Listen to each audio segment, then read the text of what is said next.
is I was thinking about faith that's encouraged to be developed in this training. So there's one should train in developing faith, basically, but it comes in that context of 5 powers, faith, moral shame, moral dread,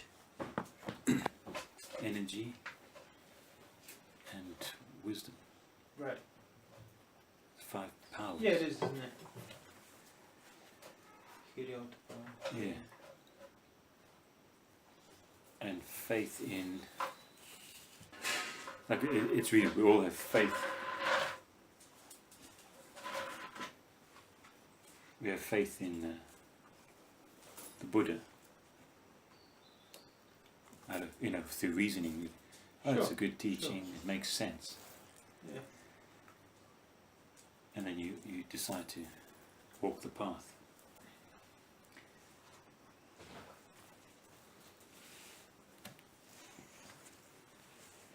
Because everyone has faith in some form or another.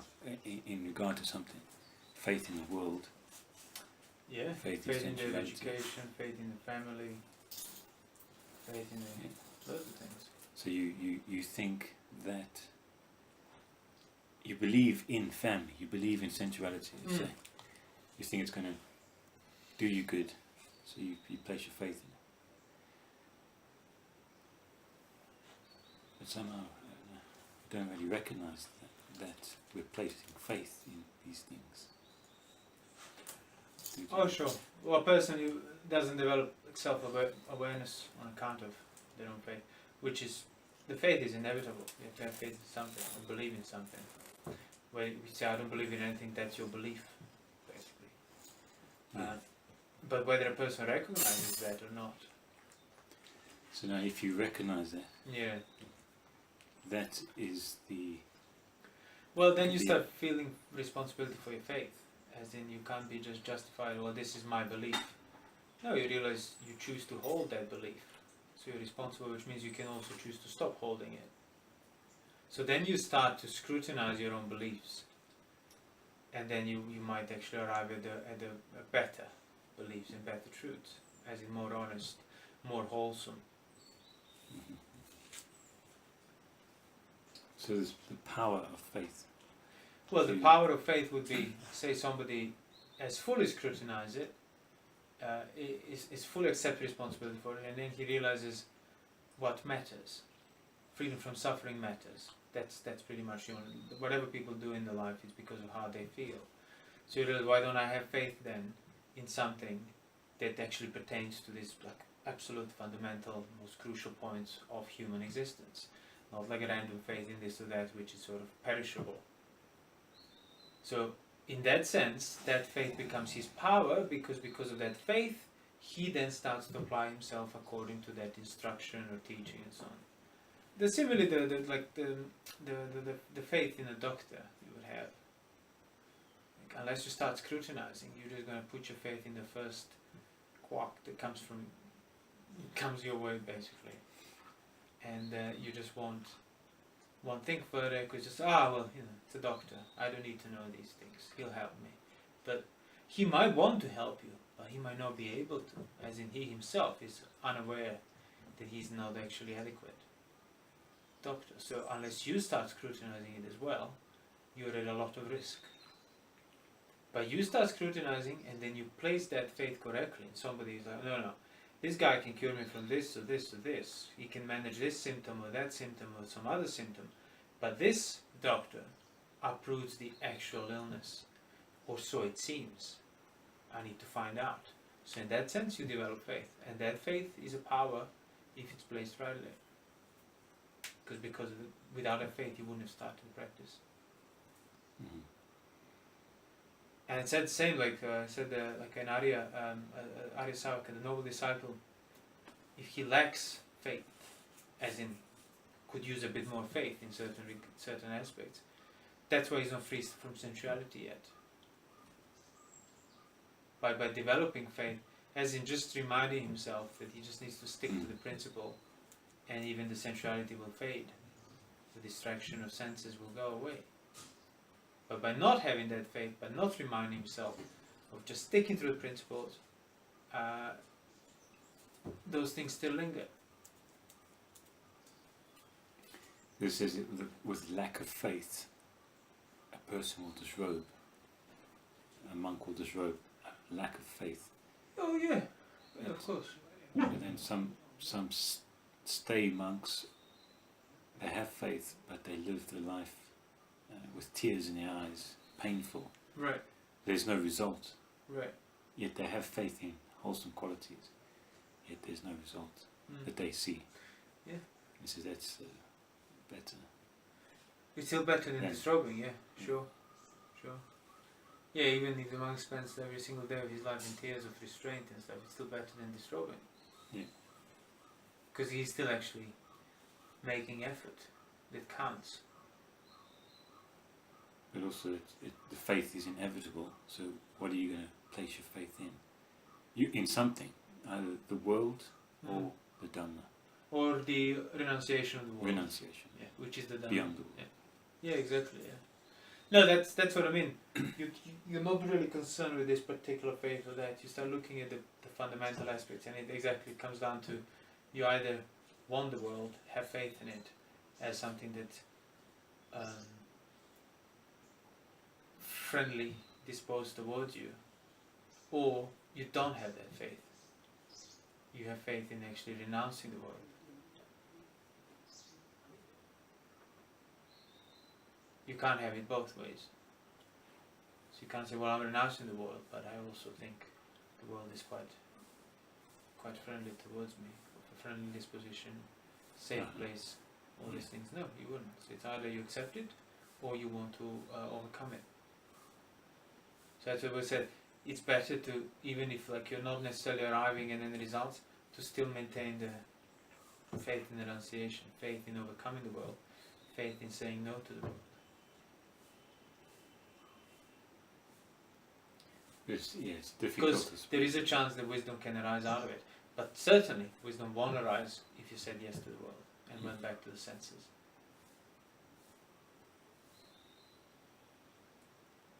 Because then it's difficult. If through reasoning you have faith, but then if there's no results, Sure. then Yeah, well, that's why monks disrobe. your faith. Well, mind you, many of them disrobe because they never really clarify the reasons for the practice to begin with.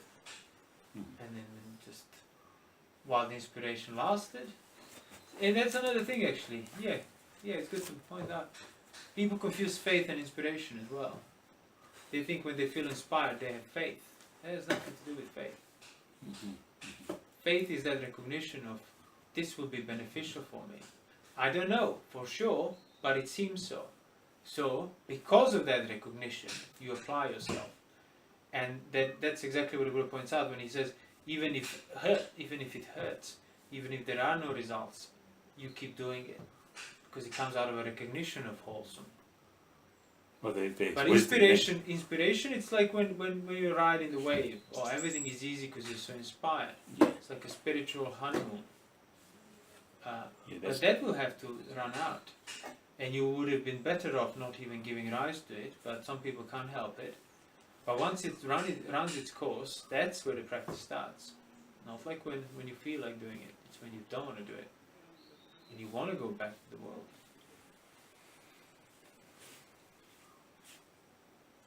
So basically, inspiration would be intoxication. A form of intoxication of your faith. Like, there is a prospect of escape, freedom from suffering, so you get so inspired. In itself, that's not a problem. But if that becomes your main kind of where your efforts are rooted in, then you'll be in danger, because that intoxication will fail. That energy that you got from that initial inspiration will have to subside. But if that was the sole ground for your efforts, then your efforts will go with it. So that's where the reflexive reasoning beforehand actually no. I might be inspired or not. If I'm inspired, great. If I'm not, well, that's also great. The point is to keep doing it. The point is to keep doing it, not the the thing with this faith power, it arises, it seems to suggest, with the other four powers. It seems to indicate what those other four things indicate what the faith is about.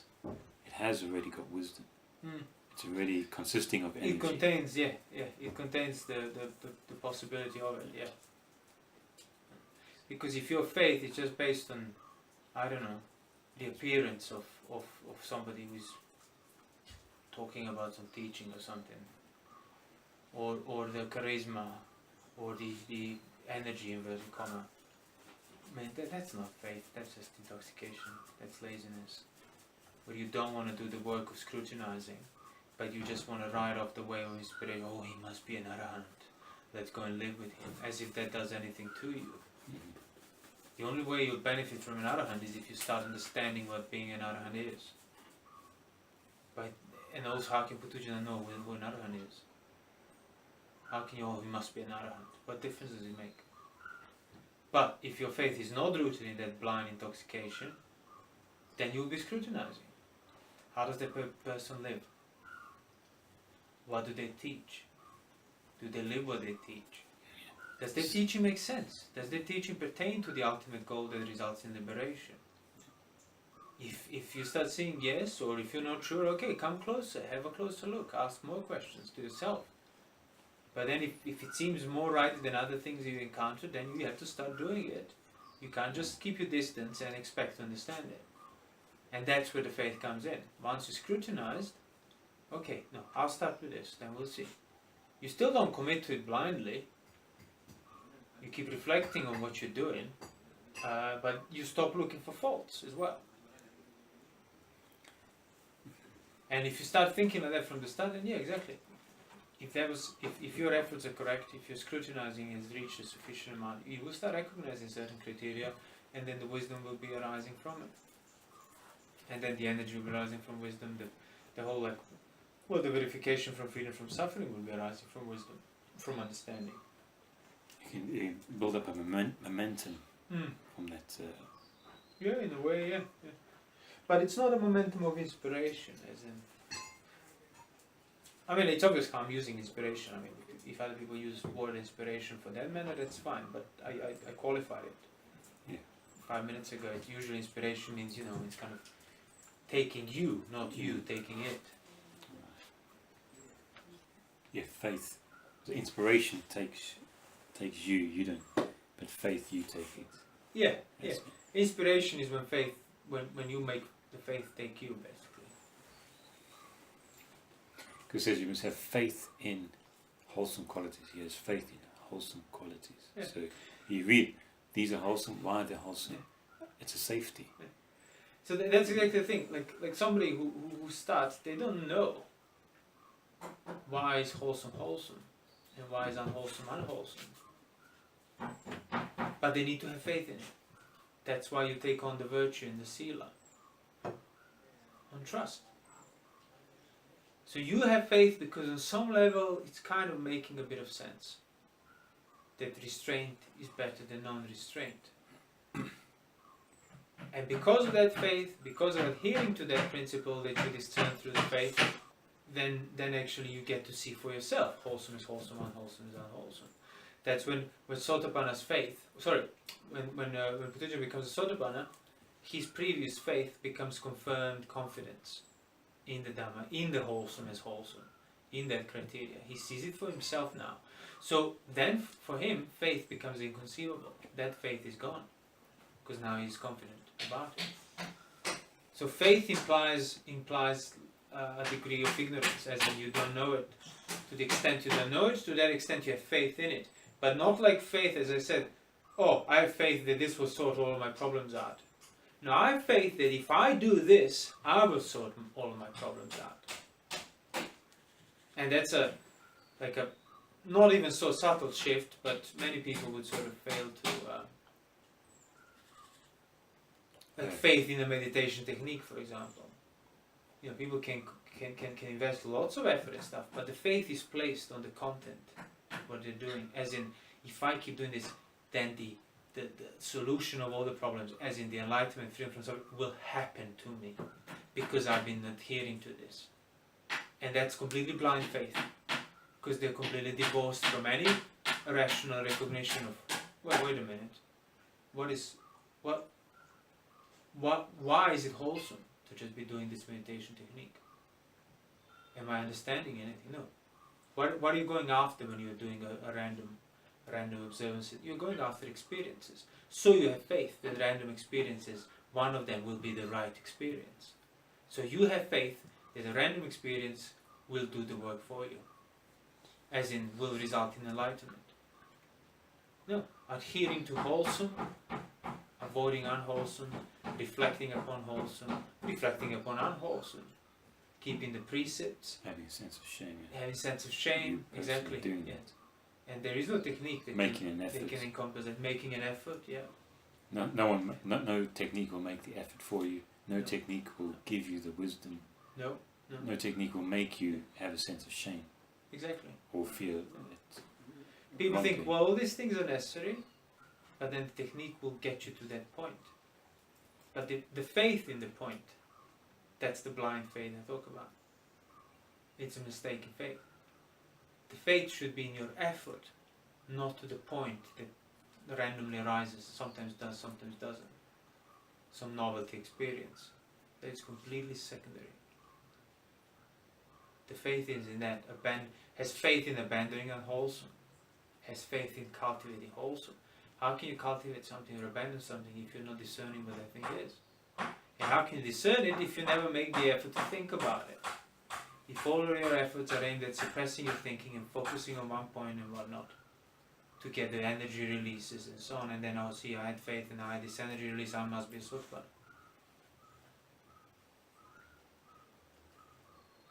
So if you have energy releases or whatever, it's no different than having itch in your back. Your knee hurts, your back itches, there is an energy release out of a novelty restraint. All those things occur bodily, in the body, for you, and have nothing to do with understanding the nature of it. So you should have faith in, I have faith in the possibility of understanding the nature of things.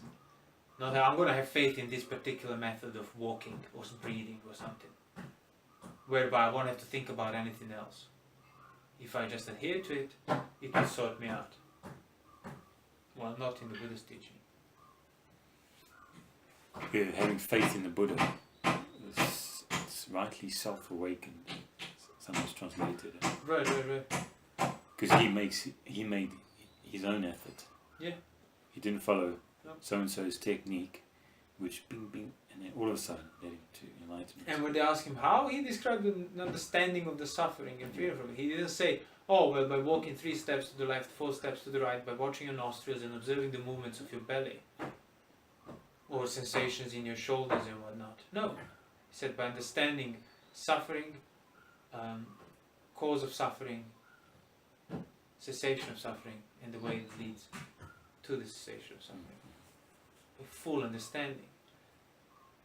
And full understanding means exactly that. You understood it. You know, like knowingly, for him, knowingly those things arose, knowingly those things ceased. As in, he knew, he understood it through and through. It wasn't like, oh, this is rose, what is it? Oh, it must be this experience of freedom from suffering.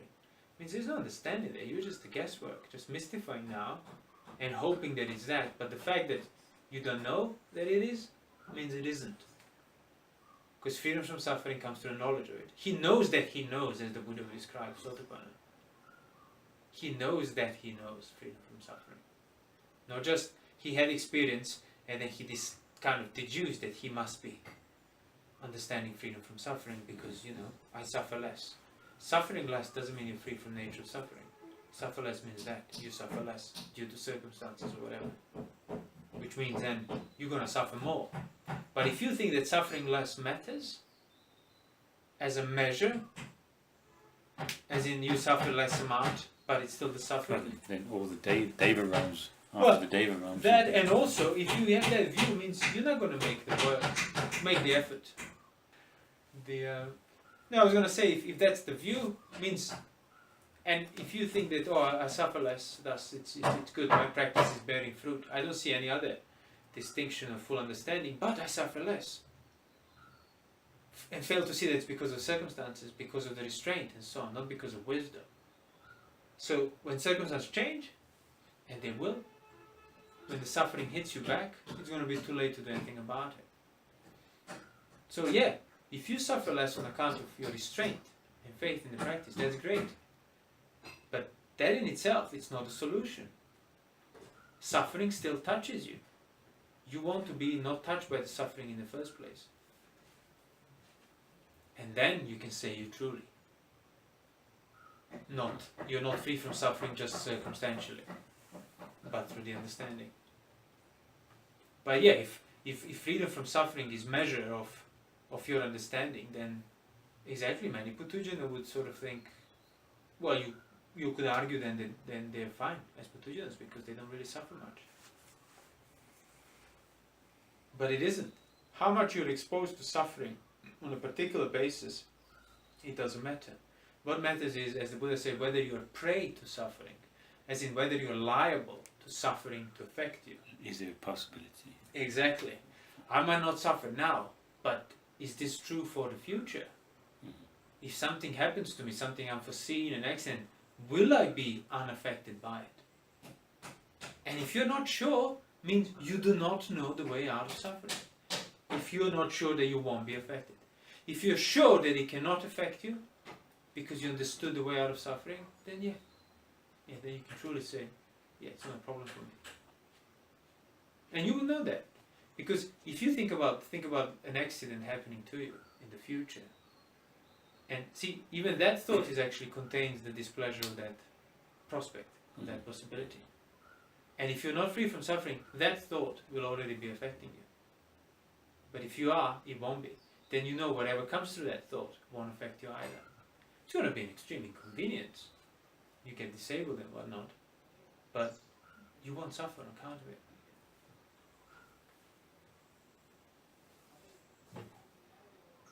Yes, so if I lose all my things, so fire, flood, theft, thieves, yeah, will I be affected if all this disappears?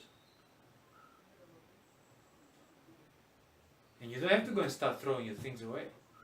Just dwell on that thought, the prospect of it being taken away. Is there emotional resistance to it? Is there like a bit anxious or something at the prospect of it? That's your work. Again, not throwing away things, or accumulating for that matter, but actually undoing that emotional connection to it. Because that thing is not undone because you don't think about it. That is its fuel. Not thinking about that emotional assumption, connection, craving. That's why you're feeding it. Right. If you think about it, you stop feeding it. That's why this whole persistent energy, all the way, all the time, constantly, until you're not around. Yeah. So you don't have to... Because then the energy becomes your mode of being. The mindfulness becomes your mode of being. And energy, effort, mindfulness becomes effortless, all of that. That's what I mean, becomes mode of being. Faith as well, faith. In a way, yeah, but then faith gets fully converted into confidence. Faith in you verified what you had faith in. That's it. Through verifying it, you don't have faith that this works because now you know that it works. Trust, confidence. Okay. So, faith, the right faith, it's like borrowing wisdom. Borrowing the knowledge that you arrive at. Borrowing it beforehand as something to guide you in that direction. Yeah. And then you arrive at it, and that's how you pay it back. Right. But exactly what you said, if that faith is not rooted in that wisdom, you won't be borrowing wisdom when you develop faith. You're borrowing more ignorance. There's no reason to relax in the practice. There's no reason, there's no need. Yeah. Or to say, here. The only time you need to relax in your practice is when you assume that pleasures of your senses is relaxation. That's when people want to relax or distract from the practice, because they still assume that absence of effort means relaxation, but it doesn't. wholesome things means relaxation. But if you don't know that, then the pleasure on account of unwholesome is what relaxation is. Distraction through sight, sound, smell, taste, touches. Pleasures of sight, sound, smell, taste, touches. But if you recognize that no, that's not, that also requires effort. So the truly relaxing thing is thing that it's effortless, thing that is free, thing that doesn't require maintenance, things that doesn't require management, things that don't require fueling. And that's not upadana. Upadana is the fuel that requires the fueling. So then, renunciation is a true relaxation. Saying no to sensuality is true way of relaxing. But not for the one who still has the view that pertains to sensuality, that values sensuality, that doesn't see the danger in it. Then saying no to sensuality would mean like saying no to the pleasure of it, and pleasure for me means relaxation. So then I am saying no to relaxation. But if you have faith in the renunciation and remove your faith in the pleasure of senses, which is what you think relaxation is, you will come to see that, yeah, you were mistaken. The true effortless thing is renunciation. It's a negative. It's not about doing this or that, it's about not doing this or that. And that's effortless. Yeah, it's a freedom from unwholesome states, freedom from unwholesome qualities. Or that's effortless. Yeah, sure. But requires knowledge of those things. But that's the... At least initial discernment, they can kind of allow you to get a sense of the direction of the practice. Because if you just stick with, I have faith in this or that, or you don't scrutinize it further, you don't reflect upon it further, well, then it itself won't take you anywhere. And without faith, you wouldn't be able to cultivate jhana. Sure. You wouldn't get close. Yeah, exactly, yeah. Because you wouldn't know where to look. That's what I mean. The right faith, it's like borrowing of that which you want to achieve. Of course, it can be very generic, inaccurate, just borrowing something without concentrated substance in it, substance that you need. But if you scrutinize it, clarify it further, then your faith becomes more accurate as well. And then your faith actually pertains in a more concentrated manner to that which you're trying to achieve. Why? Because you scrutinized it. That's where the sadhanusari, the one who kind of puts the faith first, has the weakest of the faculties. Because he just takes the faith and does what he discerns through that faith. Which in scope it's much more limited than for somebody who actually discerns even the faith. So he puts the discernment factor first. The Dhammanusari. Of course, Dhammanusari will carry his own faith through his discernment. Sadhanusari will be developing his discernment through his own faith. But yeah, if you put faith first and leave it first, it's much slower and more riskier today. You could get away with that back in the day when there were lots of arahants around you teaching and so on. But today it's more like the other way. Also stuff you hear has nothing to do with the Dhamma. So you need to first make the effort to undo all of the wrong notions of what you think Dhamma is and then start practicing right. So you can't afford to just run off faith because sooner or later it's going to latch onto something that's completely wrong and you won't see it because you don't have a reference point at that stage.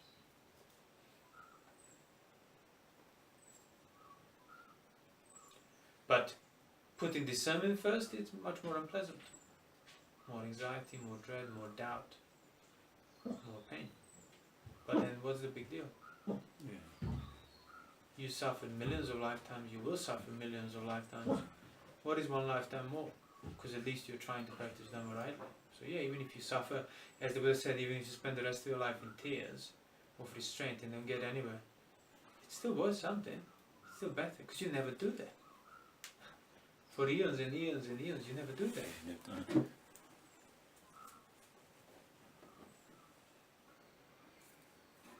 If you can't figure it all out, it was confusing. Faith in cultivating wholesome qualities. Exactly. faith in. Come back to the fundamentals. It's easy to understand. Yeah. Well, that's why What could go we would wrong? speak in such a, like a, well, in a fundamental manner. It wouldn't be particular. Oh, I have faith in this or that. Faith in recognition of wholesome. Now, if I stick to this, it can only result in good, which is why it's wholesome. I don't see it directly, but I have a good faith that it is so.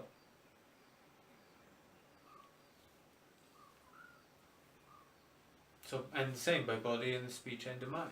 So it's not just you abstain from killing and lying and so on, but you also abstain from unwholesome speech. So gossip, careless chatter, all these things are unwholesome from that point of view. So you abstain from that. So you abstain from malicious speech, false speech, divisive speech. Then you go further, you abstain from thoughts of ill will and cruelty. So you know you're not going to say anything or do anything, but you stop entertaining thoughts as well of such nature. Yeah, that's the method. That's the meditation technique you should be developing.